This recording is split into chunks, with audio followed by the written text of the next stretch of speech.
Leviticus 14. The Lord spoke to Moses, saying, This shall be the law of the leprous person for the day of his cleansing.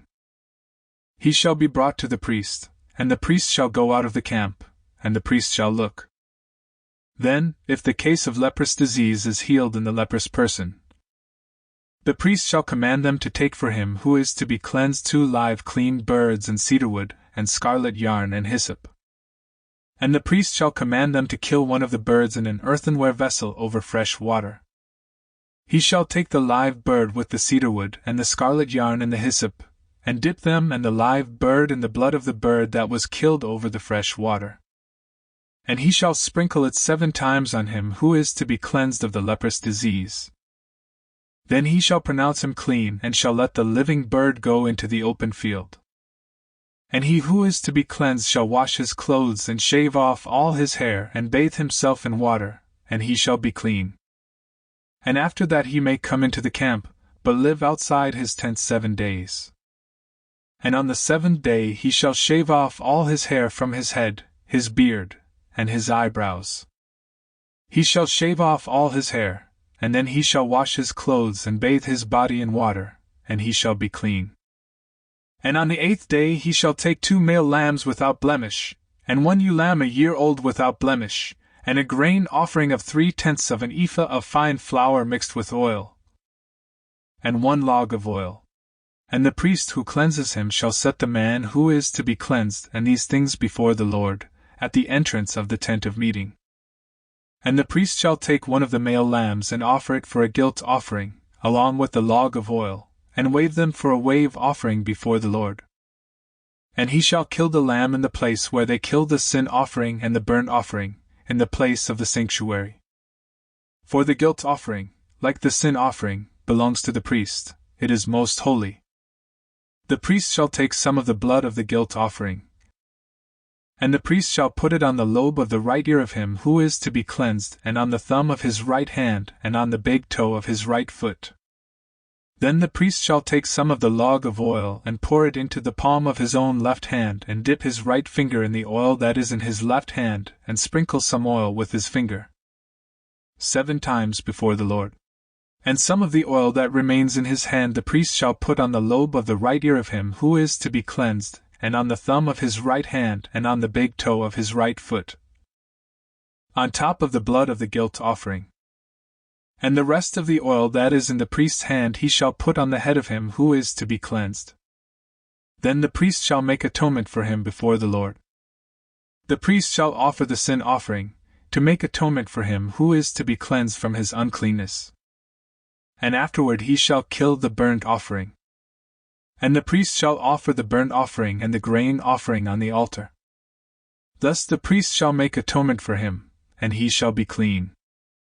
But if he is poor and cannot afford so much, then he shall take 1 male lamb for a guilt offering to be waved, to make atonement for him, and 1/10 of an ephah of fine flour mixed with oil for a grain offering, and a log of oil, also 2 turtle doves or 2 pigeons, whichever he can afford.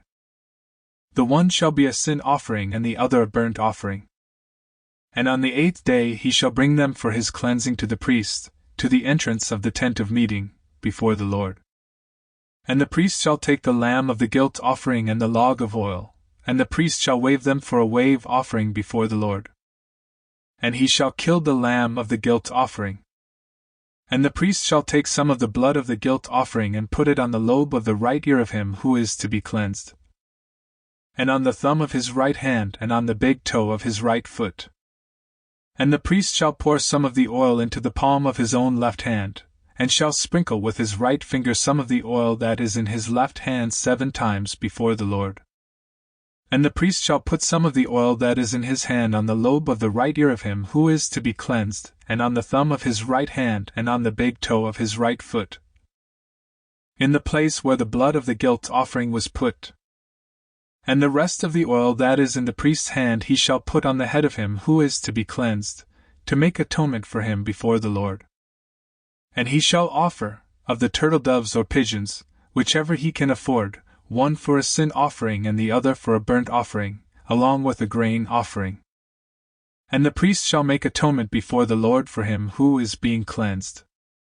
This is the law for him in whom is a case of leprous disease, who cannot afford the offerings for his cleansing.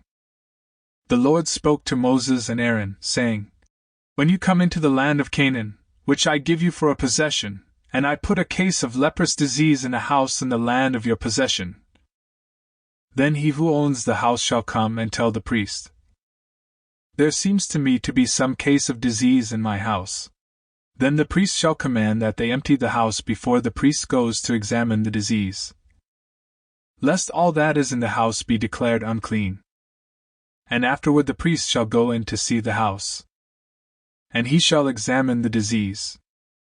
And if the disease is in the walls of the house with greenish or reddish spots, and if it appears to be deeper than the surface, then the priest shall go out of the house to the door of the house, and shut up the house 7 days. And the priest shall come again on the 7th day, and look. If the disease has spread in the walls of the house, then the priest shall command that they take out the stones in which is the disease and throw them into an unclean place outside the city. And he shall have the inside of the house scraped all around, and the plaster that they scrape off they shall pour out in an unclean place outside the city. Then they shall take other stones and put them in the place of those stones, and he shall take other plaster and plaster the house. If the disease breaks out again in the house, after he has taken out the stones and scraped the house and plastered it, then the priest shall go and look. And if the disease has spread in the house, it is a persistent leprous disease in the house, it is unclean. And he shall break down the house, its stones and timber and all the plaster of the house, and he shall carry them out of the city to an unclean place. Moreover, whoever enters the house while it is shut up shall be unclean until the evening, and whoever sleeps in the house shall wash his clothes, and whoever eats in the house shall wash his clothes. But if the priest comes and looks, and if the disease has not spread in the house after the house was plastered, then the priest shall pronounce the house clean, for the disease is healed. And for the cleansing of the house he shall take 2 small birds, with cedar wood and scarlet yarn and hyssop, and shall kill one of the birds in an earthenware vessel over fresh water, and shall take the cedar wood and the hyssop and the scarlet yarn, along with the live bird, and dip them in the blood of the bird that was killed, and in the fresh water, and sprinkle the house 7 times. Thus he shall cleanse the house with the blood of the bird and with the fresh water, and with the live bird and with the cedar wood and hyssop and scarlet yarn. And he shall let the live bird go out of the city into the open country. So he shall make atonement for the house, and it shall be clean. This is the law for any case of leprous disease. For an itch, for leprous disease in a garment, or in a house, and for a swelling or an eruption or a spot, to show when it is unclean and when it is clean. This is the law for leprous disease.